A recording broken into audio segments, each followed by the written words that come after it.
Go ahead and get started. Thanks everybody for joining us for our first Ohio Kentucky Speaks 5 by Design event. We've got a full house for today's event. We had a max capacity of 100 attendees and we sold out the show. So we're really excited to have you guys attending our event. First things first, I'd like to take a minute to thank our 2020 benefactors. Platinum Benefactors, Interface, Patcraft, Shaw Contract, and Tarkett. Gold Benefactors, All Steel and J&J Flooring. Silver Benefactors, Alamure, Hayworth, IIDA, KI, HDA, Kimball, Knoll, and Louisville Tile. And Bronze Benefactors, Avco Steins, Bruce Longino Group, Dan Binford and Associates, Dupler Office, Hampton Products, Herman Miller, King Business Interiors, Loth, Milliken, Steelcase, Technion, and Tim O'Neill and Associates. We can't advance the value of interior design without your guys' continued support. So thank you to our benefactors. I'm Hannah Williams. I am your Ohio Kentucky chapter president out of the Cincinnati Dayton City Center. And I'm going to be passing this off to Kristen Pleat, our VP of Professional Development. She's out of the Cleveland Akron City Center to get our show on the road. So take it away, Kristen. Perfect, thank you. As Hannah said, I'm Kristen Pleat. I'm gonna apologize up front because I was having some internet issues, of course, of all days. So I'm actually at my neighbor's house trying to connect to the internet. So if I cut out at any point, Bethany is gonna take over with some of the introductions that I'm planning to do. First, I just want to, again, thank everyone for being here. And then also just some general housekeeping. I believe you're all muted upon entry, but just try to keep yourself muted as we go through the event. There will be the chance to put any questions in the chat box and we can get to those at the end. Also, if you put yourself in speaker view, then you'll be able to see each speaker as they're talking. So with that, we'll get started. Just to introduce myself really quick, I am a project designer at DS Architecture. We are a Northeast Ohio design firm. I am both NCIDQ and recently WELL certified. I also recently started teaching at Kent State University in their interior design program, where I also got my degree from. 2 years ago, I took on the position with our Ohio, Kentucky, Cleveland, Akron board as the professional development board member, and now I am our VP of professional development for the chapter. So with that, I just wanted to say we are thrilled to have this event. The lineup today is we have 5 speakers from our local design community. Each is going to have 5 minutes to share a story really about anything. Sorry. Okay. So we have, for those of you who aren't aware, our our Ohio Kentucky chapter has 5 city centers. So Bethany, if you could go back really quick. So here's a little map. So we have Toledo, Cincinnati, Dayton, LULAC, Cleveland, Akron, Columbus. So this is how we chose our speakers for this event. We wanted to really connect as a chapter. So we selected 1 speaker from each of these. So we wanted to keep this first one kind of light and pretty much let the speakers share whatever they wanted to share. So I'm going to read how we prompted them. This is all we told them. So maybe it's an obstacle you overcame. Maybe it's just a silly, crazy thing that happened to you. Maybe it's a personal story. During these times of a pandemic with some economic struggles, it's a great time to reflect on our journeys. We want this to be an energizing event to connect our design community in our region. So with that, here you will see our 5 panelists for today. So Cincinnati Dayton representative is Belinda Binford, Cleveland Akron, Yvette Zingery, Columbus Edwin Beltran, LULAC Shelia Flener, and Toledo Charity Hogrefe. With that, we are going to go ahead and get started. We're going to try to keep this event to roughly 35-40 minutes today. Each speaker will have 5 minutes and we'll have some brief introductions in between. So up first is Belinda. So Belinda has been a multi-line rep for the past 28 years. Prior to that, she worked for a furniture dealer where she started as a designer and then moved into sales. She graduated with an interior design degree from Eastern Kentucky University. With that, Belinda, if you want to take your 5 minutes and share a story. So I was prompted or asked to talk about just my background and how I got to where I was or am.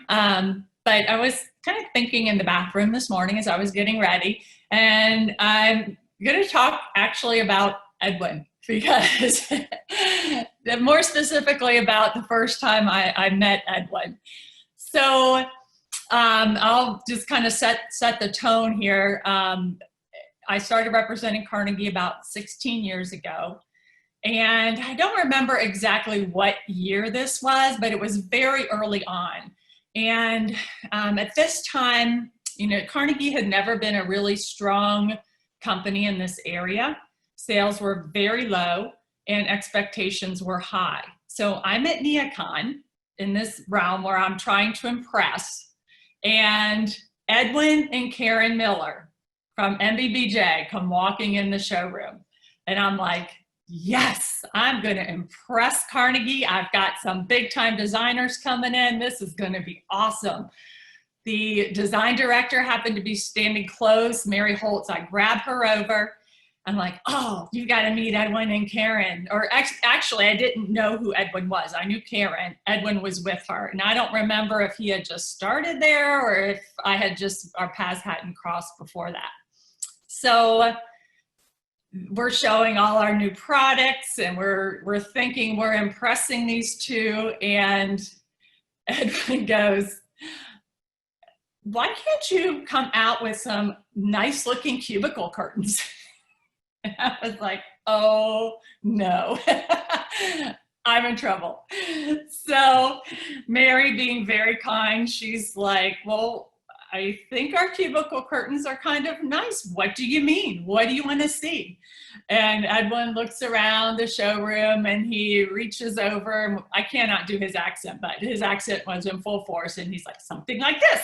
And he's lifting up a $120 imported from Switzerland, beautiful piece of drapery fabric.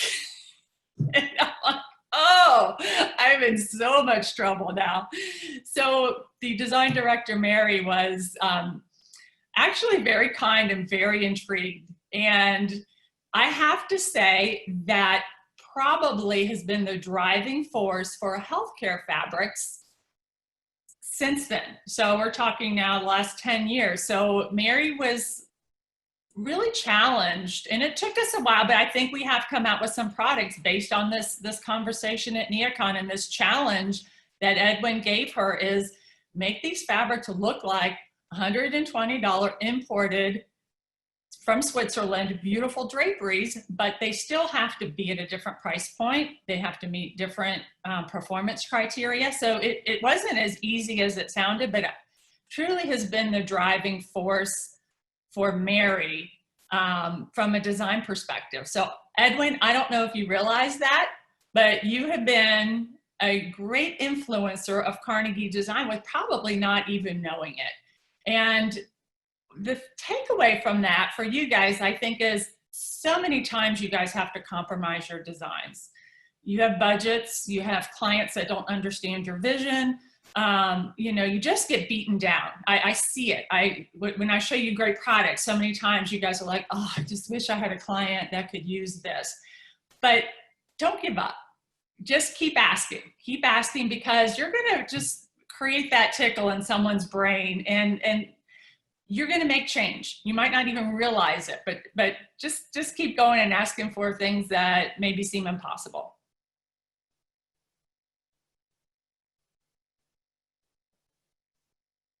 And Edwin, you can have a minute to review if I messed up. The way I remember meeting you and the way that it happened might be two different things. That's it.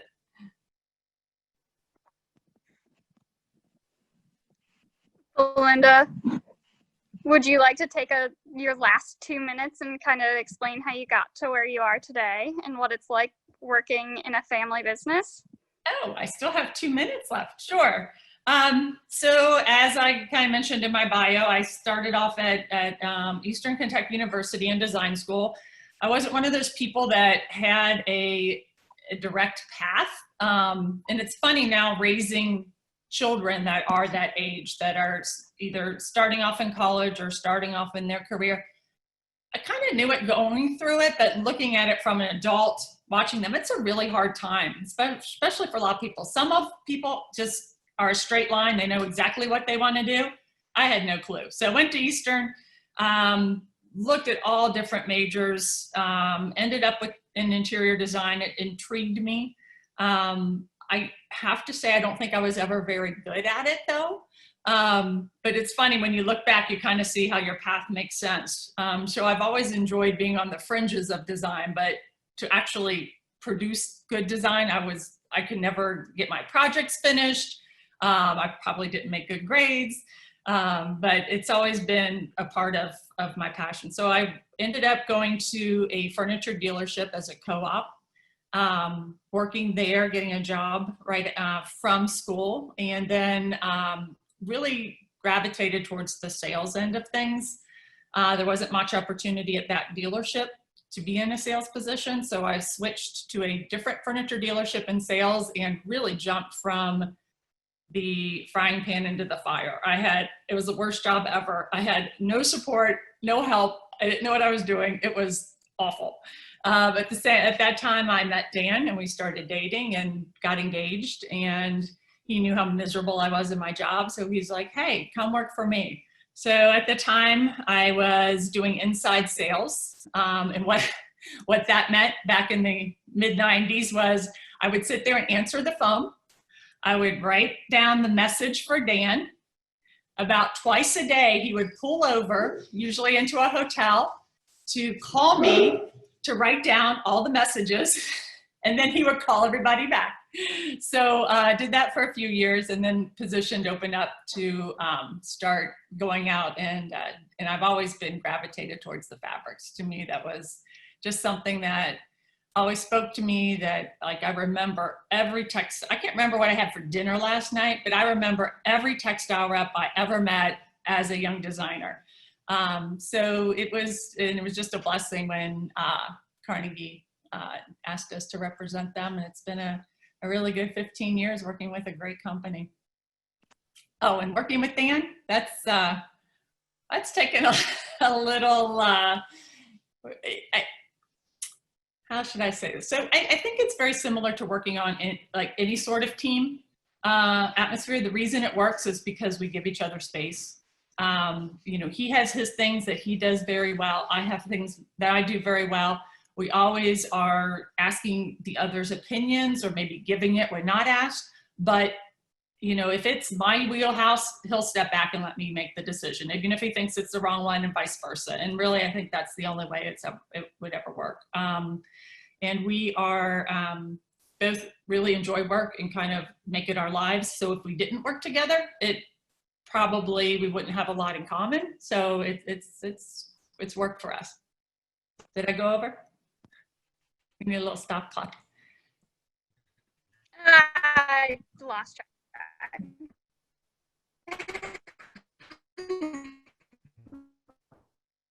Kristen, looks like you might be having some issues with your... No, that was great. Thank you. Next up will be Yvette Zingery with Soul Harris Day Architect. Oh, no. Yep, we caught you, but you're kind of freezing. Go ahead and try. Can you hear me now? Yep, go ahead and give the intro. Okay. Of course, the day I have to actually present, I have internet issues. Okay. All right. So Yvette, she has earned degrees from Miami University and San Diego Mesa College, a Bachelor of Psychology in 2000, and Associates of Science in Interior Design in 2007. Yvette has been an interior design lead at Soul Harris Day for over a decade. She plays a key role in marrying the architecture and interior design process to create a cohesive and polished finished result. As a partner, she continues to lead the firm's focus on the interior environment. Yvette is NCID2 certified and has her professional membership with IIDA. She's been an active member of the Stark County Hunger Force, serving on board of trustees in various committees for over the past 8 years. She is also a graduate of the Leadership Stark County's Signature Program. With that, Yvette. Hi guys, can you hear me okay? All right, I'm going to share my screen here and we'll get going.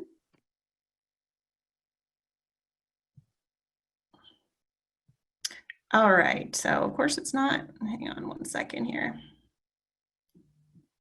Okay, so thanks for having me, and it's nice to see some faces. I know we're all getting tired of being cooped up, so this is awesome that you guys are doing this event. There we go, sorry about that. Whoops. It's not wanting to go to presenter mode. Okay, well, I'm just gonna have to go with it. So I definitely have had kind of a roundabout way of getting to where I am today as far as being a partner in our firm.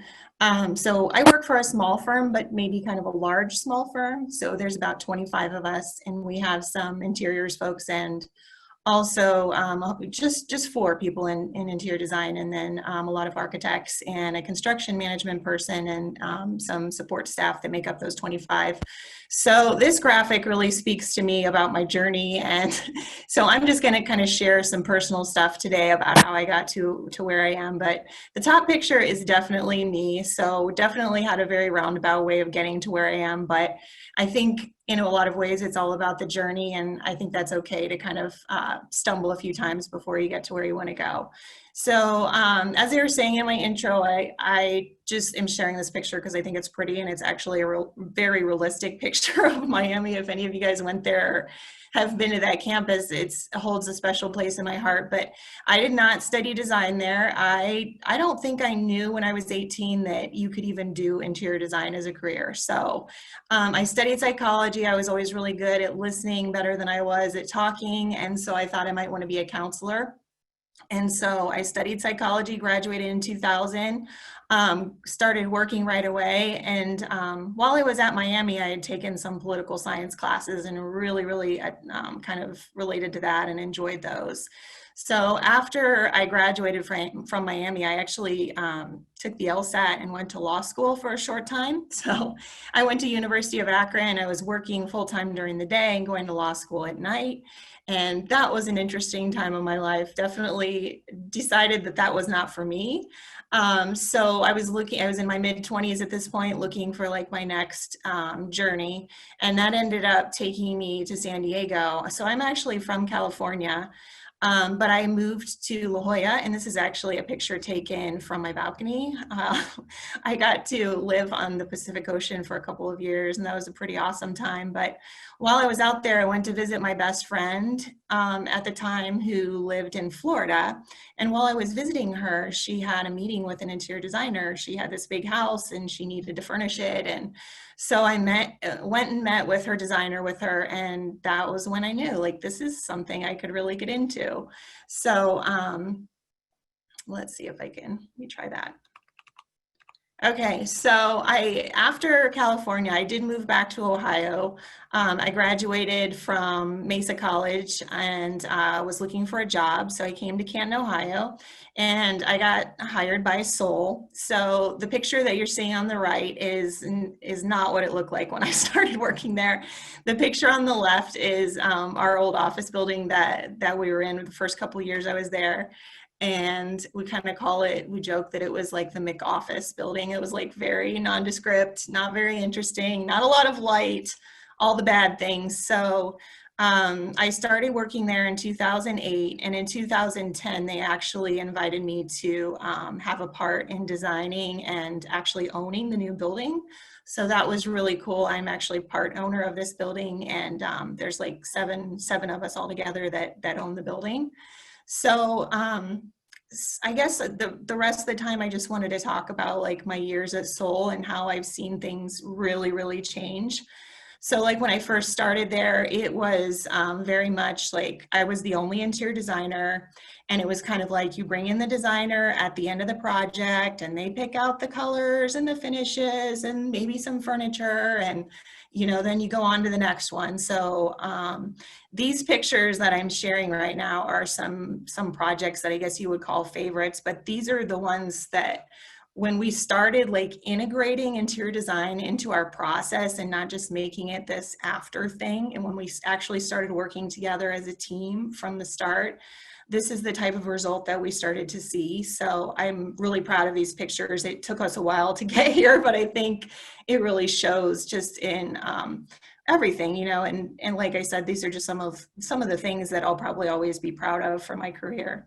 So these are my little guys. The little baby on the right or on the left that you see is my oldest when he was 6 months old.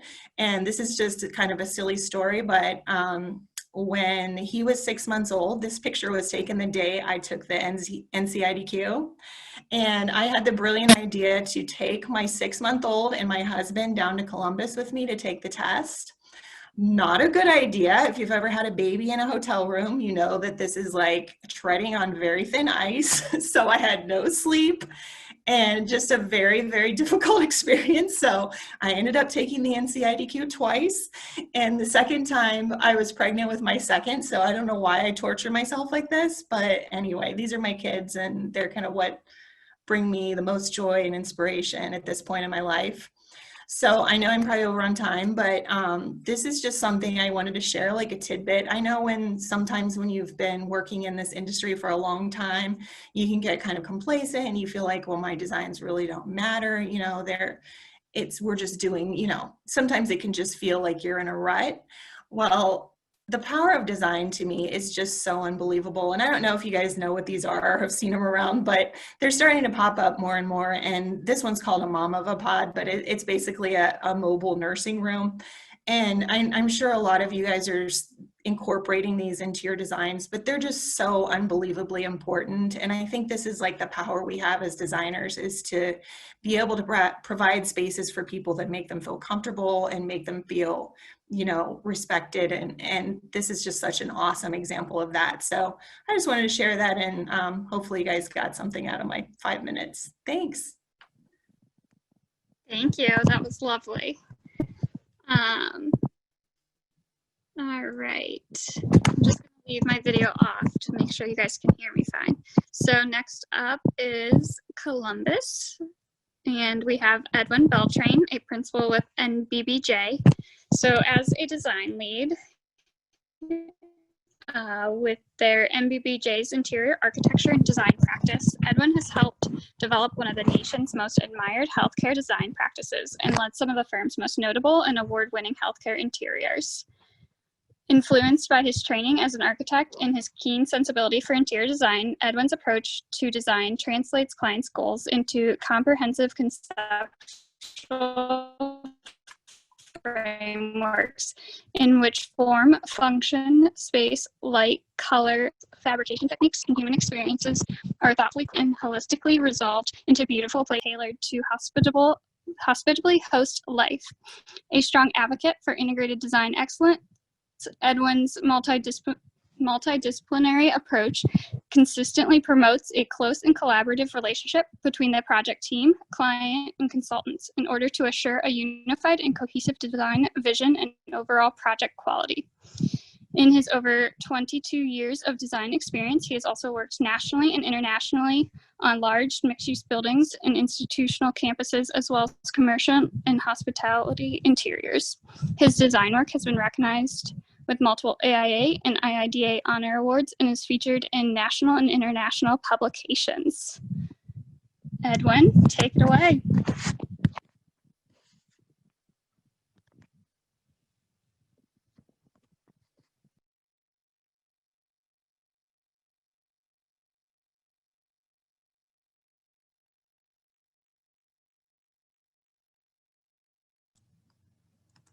My screen?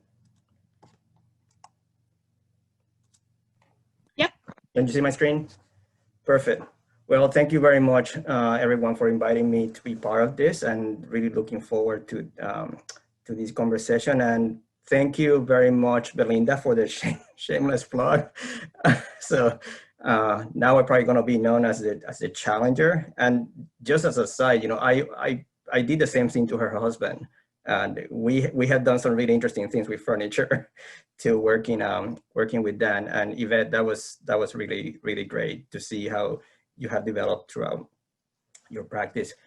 One of the things that I wanted to do today is share some reflections. And if there's something positive that we have gotten out of this, the time that we're living in, the pandemic, is that we have been afforded a lot of time to really reflect and to be introspective. And that's exactly what I wanted to do with you today. I wanted to share with you some musings about like why I think place is important, how interior design, as it continues to evolve, is changing the focus and the knowledge in the profession. And also want to share with you who are some of the people and ideas that I think are beginning to influence the evolution of the practice. I think you all know this, we spend about 87% of our time indoors, and the importance of that is that those environments are able to provide a meaningful stage or a framework to organize our lives, our rituals, our memories, our interactions. And this quote from Eels Crawford really deeply resonates with us now through what we're living. And what it has done is that it has made powerfully tangible for all of us the notion that design can either empower or disable us, enable or inhibit us, make us thrive or make us fail, stress us out or allow us to be at our very, very best. So, we have an important role to fulfill with what we do. And what I want to do in the next few slides is, in a very summarized way, talk about what I see as the journey that interior design has taken and how it has evolved. As you all know, interior design is still a fairly young professional field that has been and continues to be in a stage of definition and evolution. And at the early formative stages of the discipline, interior design was primarily a pursuit around aesthetics that was influenced by matters of good taste, and those were honed through informed cultural knowledge or literacy. However, as we move into other centuries, that focus began to shift into one that I describe as purpose and reasoning. That's when we began to see ideas about functionalism, the study of theories about aesthetics and ergonomics, a deeper understanding of craft and industrialized manufacturing techniques, especially at the Bauhaus, that helped to round up and create a more holistic knowledge base for the discipline. And that was happening in the later half of the 20th century. Now, when we look at the century in which we're living, is what I call, the era of empathy and humanity. And that is the focus that our profession has gotten now. Empathy, human psychology, human behavior have become part of the discourse. And what I like about that is it has really unified our professional community around a commonly understood goal. And that goal being to create environments that are sympathetic, meaningful, and relevant to those who inhabit them. And also making sure that those environments are beautiful and inspiring. Now, how do I help exemplify some of that? So what I'm gonna do in the next few slides is show some people that I believe are kind of helping shape this, and also ideas that I think are helping shape this evolution. The first person is what I describe as our evangelist for design as an empathy in practice. This is Eels Crawford, prolific designer, educator, great writer. And what I really like about her is that she really encourages people to design spaces that are going to support how people live their lives. And the ability that she's able to talk about it and communicate to the masses what the power of interior design and how interior design really has an impact. And that is evidenced by the amount of books that she has written. The other one is somebody that is very familiar to all of you and is what I will describe as our activist leader, is Cheryl Durst. And what I really admire about her is the fact that she's not an interior designer herself, but she has truly become a keen student of our profession to help raise his profile and also to become an advocate and a spokesperson who can eloquently and persuasively communicate the value of what we do. She's a gifted communicator. She's very good with words, and you guys know that. And her words are always carefully selected, pointed, uplifting, accessible, yet very intentional. And I think that is something to be celebrated. Well, the next person is somebody that I will describe as our champion for total design philosophy. That's Patricia Urquiola, obviously a prolific interior designer and product designer. And in my opinion, Patricia's biggest contribution to the industry has been how she thinks about materials, objects, and furnishings as a system of total cohesion. I describe her products as interior-scapes, and because everything works together in a really beautifully harmonious way. And here's Cindy Allen, somebody who I will describe as our industry promoter and cultural host. And the reason why I included her in this presentation is because, obviously incredibly witty, and she has an ability to tap into what binds us as a profession together. And I really give it to her in terms of like how she was able to completely reinvent the magazine when COVID hit. She has remained relevant, and you guys seen, for example, Contract magazine went under, like, whereas interior design is remaining very strong. Now shifting a little bit into the realm of ideas, one of the ideas that I think is beginning to influence our profession is what I call the maker's mindset. So, how do we begin to think about digital fabrication and robotic construction as part of the vernacular that we can be working with, and how we can begin to think of innovative aesthetics and tectonics that can be manifested in our work.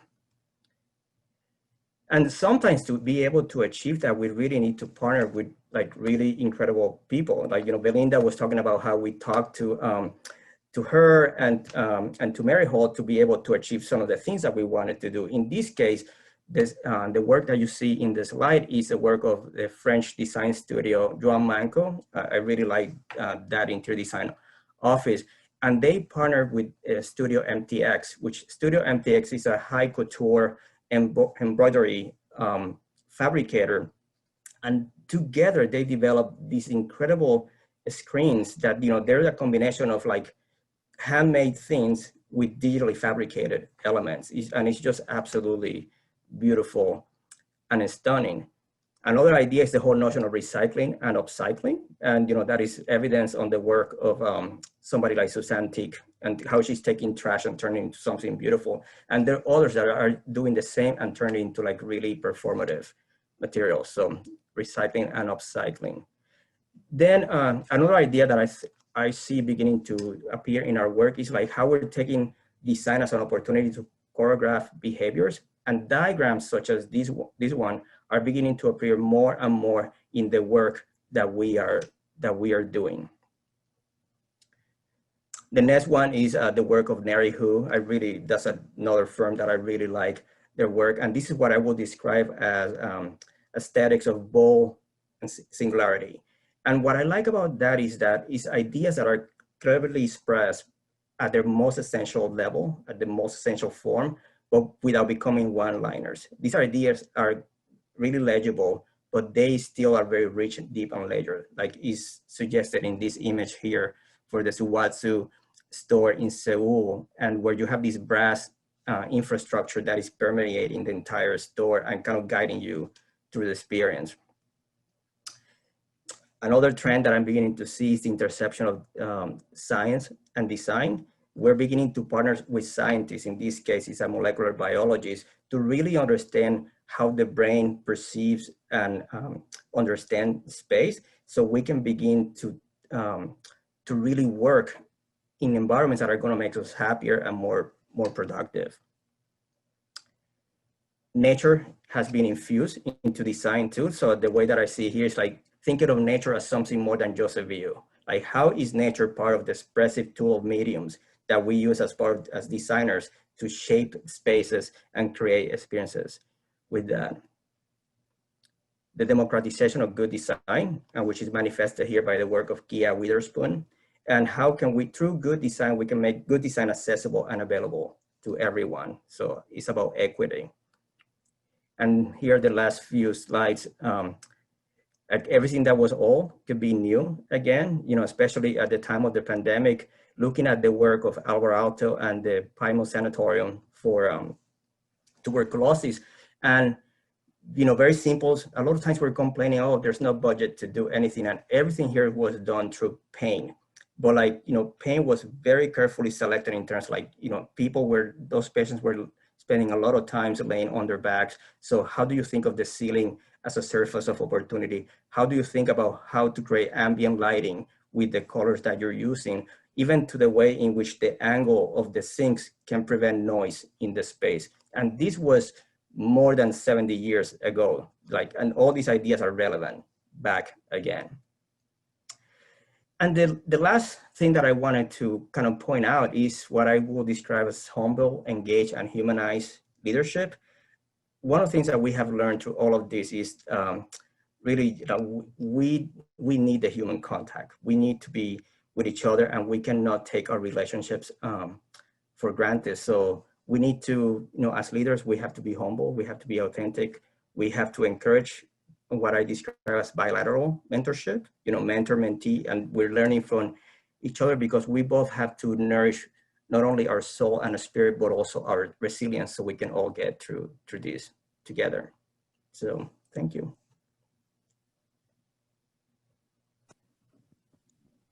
Thank you. That was very insightful, and I'm hoping we get some questions on a lot of that. I see some coming in already. Next up, we have LULAC. We have Shelia. Sheila's from Bowling Green, Kentucky. Interior design is actually her second career, with retail being her first. She received her undergrad degree from Western Kentucky University and a master's from the University of Louisville. Her first design position was in Nashville, Tennessee, working for infrastructure. They held national contracts with General Motors to design their dealerships. In 2004, she left to begin her teaching career at Western Kentucky University, where she is now a rank 2 instructor and the coordinator of their interior design program. Shelia? Thank you. Well, greetings from Bowling Green. We're in the process of our semester. Hopefully we'll get through our semester and not get thrown back out of the university again, because it was quite a shock to everybody in the spring. Well, I decided to talk about my little journey with observing the mundane and public restrooms. It's become my biggest pet peeve, the design of. And so how my journey started was in 2005 was in a car wreck. I was hit rear-ended and my back started slowly giving out on me. I was using a cane for a long time and getting close to having to be wheelchair bound. 2018, I got hit with a big, huge life-changing health issues. I discovered that I was born with a birth defect with my hips. So I had to have 2 hip replacements. Then I found out I had cancer, and so I'm a cancer survivor. But then while in this journey, I got to noticing how restrooms were being designed and how people weren't thinking. And I don't know so much if it was design or after the designer left, then people started changing things. But I was at a design school in northern part of the state, and I went to the restroom, and this is the handicap restroom in this facility where the toilet paper is like 4 feet away. And I'm like, this is a design school. What's going on here? So I started getting to notice things. I went to a funeral home, and the funeral parlor had this beautiful lounge for the women, that huge space with sofas and things, one restroom stall that you had to literally go through and straddle the toilet so that you could close the bathroom door. Not a good thing. Went to a local restaurant here in Bowling Green. they remodeled, and I tried to convince myself that this was just temporary, but if you look at the picture, this is permanent. They've got 2x4s holding up that sink, and they've tiled around it. It's really amusing. And I've seen the trend of where people are no longer purchasing from Bow Brick or anyone like that stalls. They're making their own from plywood, which you'll get splinters just trying to work the latch on, and this is the same restroom at this local restaurant in Bowling Green. Up the road, I was traveling up I-65, stopped, got gas, made a visit to the restroom, and this is what I found. So the lotion or the sanitary, the soap dispenser there quit working, so they installed another one instead of purchasing more solution, I'm guessing. The mirrors were delaminating. They put residential fixtures in, and matter of fact, there's 2 different faucets. The tile grout doesn't match. The hand dryer, they didn't have paper towels to dry your hands, and the hand dryer no longer worked. And again, another trend, I mean, the plywood restroom stalls and the handicap restroom stall did not have grab bars. And it was a toilet that was probably meant for an elementary school. So it was really low to the ground. So you had to have, if you had issues with, being mobility issues, you would never been able to get up from that toilet. So it's just very interesting. This is a restaurant in Cave City, Kentucky that I stopped at, had lunch, and the toilet is right by the door. Matter of fact, your knees hit the door when you sat down, but they have a huge, on the other side, a huge residential vanity. So again, restaurant in Louisville, curtains hanging in the windows. So can you imagine with today's COVID restrictions, and those are probably a cesspool of bacteria, and we won't even go there. So it's just strange what we do to restrooms. This is a hotel in Florence, Kentucky that I had to stay at. My husband was at a convention, and I had just had hip replacement surgery. I was 2 weeks recuperating, and I was having to use a walker. I could not get through the door to go to the shower or the sink because the person who remodeled this building decided they all wanted barn doors. And so the wall ended 6 inches short, so the door would not slide all the way through the opening. It was very strange. So I'm using all this as teaching tools, so this is really great to show students. You got to think about these things. Restaurant in Glendale, Kentucky has the world's smallest restroom. You have to back in. It was probably was probably a closet at one time.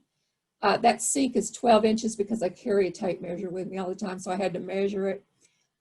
So you have to back in, and it's just hilarious what we do. And then sinks. So the sink on the right was, I was at a mission trip in Costa Rica and went to a butterfly garden, and this was the faucet, which is really creative and everything, but the problem is you had no idea how to work it. You had to stand there and figure out, oh, the rock on the right is what turns the water on. So it was just really interesting. And then the sink on the left is from a local restaurant here in Bowling Green that the guys that did the design for that are really creative. are really good, but the problem is it's an infinity drain, and the drain doesn't tilt back enough, so water sits on the sink portion. You can't, you know, set your purse or anything on that without getting water on it. And another funny thing about these infinity drains is I was at a concert in Nashville, and a woman walked out of the restroom stall because I was getting ready to wash my, or I just washed my hands, I was drying them. And she walked out of the stall and she looked at it and she goes, what's this? And so I had to explain to her how it worked. So, you know, not everybody's familiar with these things. So where has this led me? I have students now, or graduates now, that send me pictures. So they're thinking about all these mundane things that we don't normally think about, you know, design-wise, and they're sending me pictures and telling me, oh, I'm paying attention now to what you're telling me. You know, look at this picture. And I put this on Facebook, so I'm getting dialogue going with even with public people in the public are sending me pictures. I'm hoping that middle picture there at the stairwell is a joke, and somebody has, you know, working on a remodel, and that's not really real. But I'm getting, you know, quite a following on this, and, you know, Rebecca here says, I love your restroom reviews. And so I'm getting students thinking about, you know, placing things, how things should work, and I think that's a really good thing.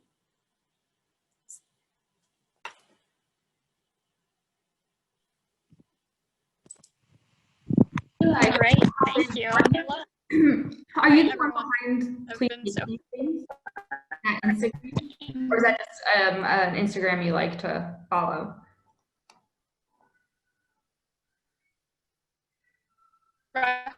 Design has definitely been one of the things. Sorry, Hannah, what was? I was wondering if Sheila is the person behind the Please Hate These Things Instagram.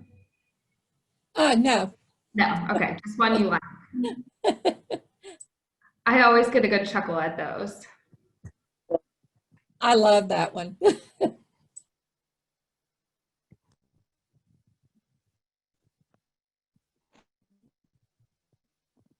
Can you guys hear me?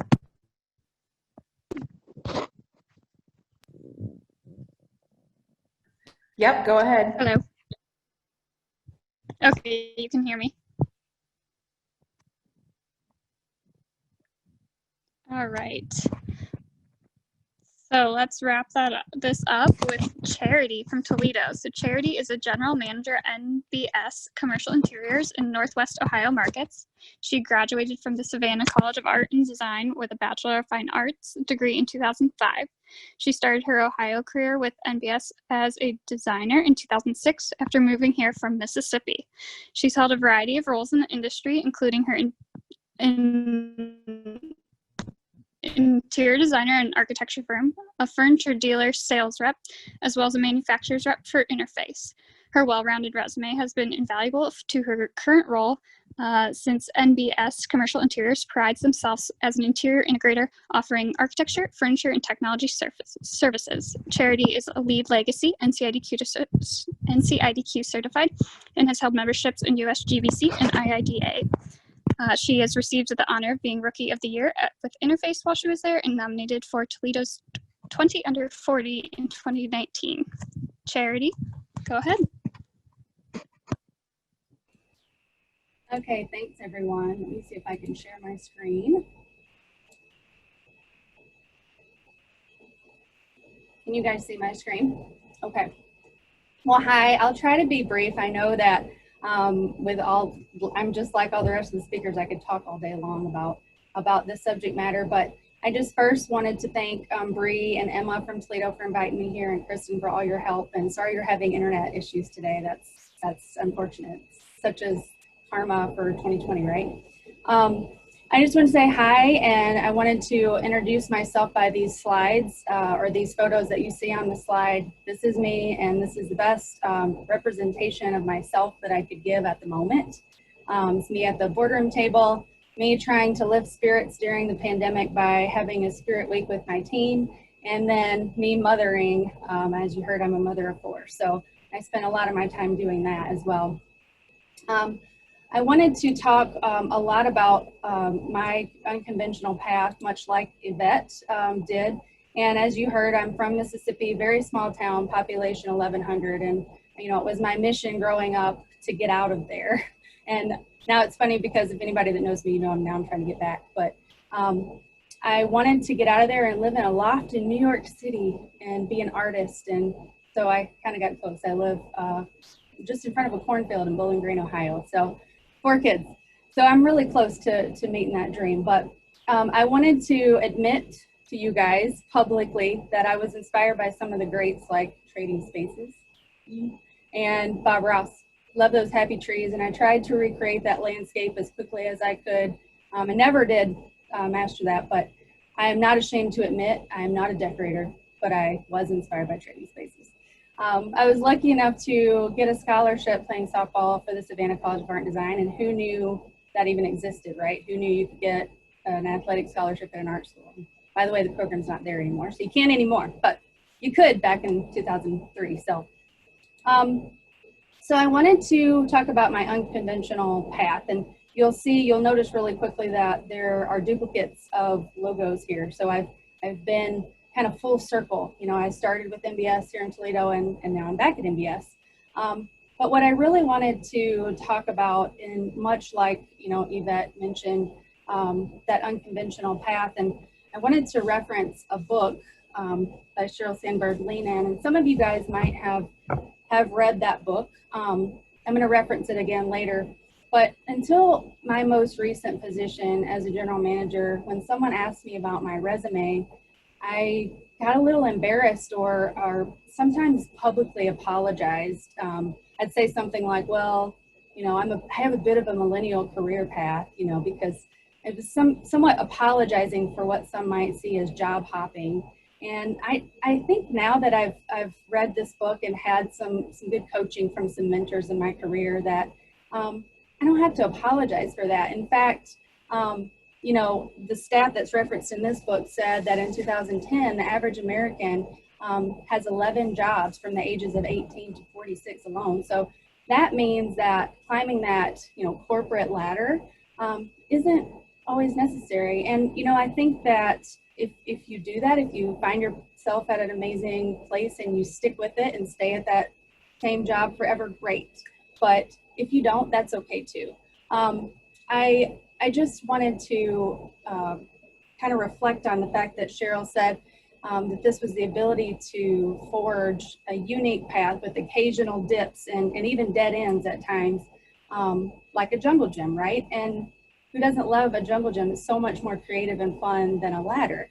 So I think when you look at my illustration, you'll see, you know, these dips. And, you know, it's interesting when I looked back at this was very therapeutic since we're in this pandemic, and there's some ups and downs for sure, daily, even by the minute. But you'll see that first dip where, you know, I left my first job at Architecture South in Tupelo, and I moved to Toledo. And that's a huge dip in my career because I left and I came to a city that I didn't know anyone except this one guy that I loved, right? So I didn't have a job, and I kind of felt, you know, depressed, like, oh my gosh, what am I going to do? Well, that's a huge dip in my career at first, but it's a very good, like, high peak moment in my personal life. So I found it interesting that when I would have a dip in my professional life, I would have a peak in my personal life. That happened again to me in the recession. I actually got laid off, and I know that a lot of people are going through that now, and it's not easy, and it's not easy for the leaders that have to do it. It's not easy for the folks that it's happening to, but I will say when that happened to me, in hindsight, it was a blessing, and I got to spend, you know, some much needed maternity leave with my firstborn, Presley, that you see there. So anyway, I wanted to share 2 more thoughts that these mentors shared with me really quickly. The first was, I think your experiences are so much more valuable than your experience. So all of these different experiences have prepared me for the role that I'm in today. You know, as you heard in my bio, I'm a general manager of a company that prides themselves in architecture, furniture, and technology. And so all these different stops along my path, whether it be an interface with flooring or at the collaborative as an interior designer, those are all giving me the knowledge to be well-rounded enough to speak to clients and give our value proposition on a daily basis. And then I'm a generalist. So when I'm selling to these clients, we have such a wide range of clients from corporate healthcare, education. And because I've touched all these different, opportunities, I've been able to be exposed to those different sectors. So I wanted to just say, don't apologize for that if you have something much like Yvette, you know, a very uncommon path. The next thing I wanted to say is, this term lean, I wouldn't have been able to make this if I didn't have great people that I surrounded myself with to lean on. You know, I wouldn't have been able to lean in if I couldn't lean on them. So I love this quote in the movie Forrest Gump, one of my favorites, where Bubba says to Forrest, I'm gonna lean up against you and you just lean right back against me. And this way we don't have to sleep with our heads in the mud. So these people that you see, and I know you don't know these people, but you might actually have a team of friends that you work with, or you might have your main squeeze like my husband, or a group of industry peers that you can hang out with and just talk about, maybe the restroom design that you're pet peeving over this week. So I think it's important to find that tribe to lean on. And then lastly, I wanted to bring up, because I don't get kickbacks from Sheryl Sandberg, but when I went to come back to MBS this last time, Heather and Lori, which are my two bosses, they're both owners of the company, they sent me this book and a handwritten note. And, they said, I think this book is fitting for you and it's inspiring to any woman that is aspiring leadership. She referenced my jungle gym career path. And I loved that she listened to me and that they were both mothers and they were owners of multi-million-dollar company and still just perfectly imperfect. And I think that inspired me to make that move to join a company. So I'll encourage you, if you have an opportunity to work with people that truly inspire you, to do that. And then last but not least, my mom was a single mom after my mom and dad got divorced. And somehow she managed to always have breakfast for me and my brother and our clothes iron before we had to leave for school, before she went to work. And just today, I threw a granola bar at my kid before I had to take her to drop her off. And I said, here, have a granola bar. So I aspire to be as good as she is daily. So that's it. That's my advice and my story in about 5 minutes. And I just want to tell you, much like the times that we're in now, there are dips and there are peaks, and it's far from perfect. But as for me, I've decided to lean into every second of the craziness. Thank you. Thank you. I think that was a great wrap up and a good little inspirational note to end on. So I see there is some questions in the chat, but it looks like everyone's been pretty good about answering them this whole time. But if you do want to add something really quick or ask something, feel free to throw that in there. Be on the lookout for chapter events. We're trying to do some more chapter events. I know we have a book club going on right now. It's not too late to join that. So definitely look at that.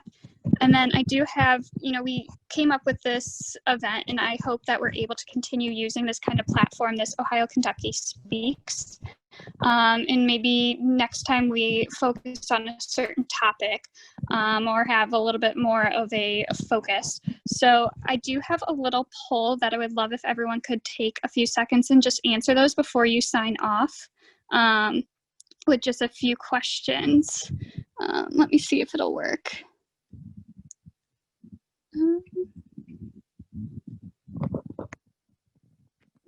Bethany or Hannah, it's not letting me. It says that I'm logged in on another device. I don't know if either of you are logged in. I'm having that same message. Me too. Kristen, why don't we just send out a follow-up email with everyone? Yep, we can do that. So if no one else has any comments, I think that's a wrap for today. Hannah, Bethany, any last words? Just thank you to all of our presenters. Thank you for taking the time. I personally found this very inspiring and loved hearing from each and every one of you. And thank you to everybody who attended and took some time out of your busy day. Hopefully you feel a little more inspired and a little uplifted, especially in these challenging times. So thank you, everyone.